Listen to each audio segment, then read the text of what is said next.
ഇന്നലെ നമ്മൾ ജപ്പാൻകാരുടെ long fries ഉണ്ടാക്കിയെങ്കിൽ ഇന്ന് നമ്മുടെ ദേശീയ കറി ചക്കക്കുരു കറിയാണ് ട്രൈ ചെയ്ത് നോക്കാനായിട്ട് പോകുന്നത്. ചക്കക്കാലം വരുമല്ലേ. ചക്കയുടെ എല്ലാ സാധനങ്ങളും നമുക്ക് ഉപയോഗിക്കാൻ പറ്റില്ല, വാഴയൊക്കെ പോലെ തന്നെയാണ്.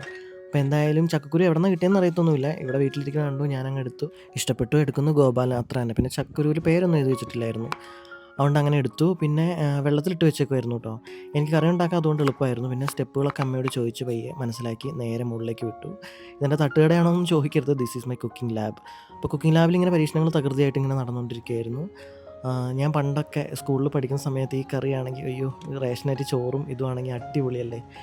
അപ്പോൾ അങ്ങനെ കുക്കിങ്ങൊക്കെ കഴിഞ്ഞ് ഉപ്പൊക്കെ ഇട്ടു.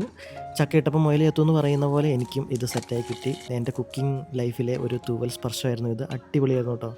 ഞാൻ പിന്നെ എന്തായാലും അപ്പത്തിൻ്റെ കൂടെയാണ് ടേസ്റ്റ് ചെയ്യാൻ പോകുന്നത്. അപ്പം ഉണ്ടായിരുന്നു, അടിപൊളി ടേസ്റ്റ് ആയിരുന്നു, എനിക്ക് ഇഷ്ടപ്പെട്ടു. അല്ലെങ്കിലും ഞാൻ ഉണ്ടാക്കുന്ന സാധനങ്ങളൊക്കെ എനിക്ക് ഇഷ്ടപ്പെടാറുണ്ട്. അപ്പോൾ ഇന്നത്തെ വീഡിയോ നിങ്ങൾക്ക് എല്ലാവർക്കും ഇഷ്ടപ്പെട്ടു എന്ന് വിചാരിക്കുന്നു. ഇനി എന്തായാലും നമുക്ക് അടുത്തൊരു വീഡിയോയിൽ കാണാം.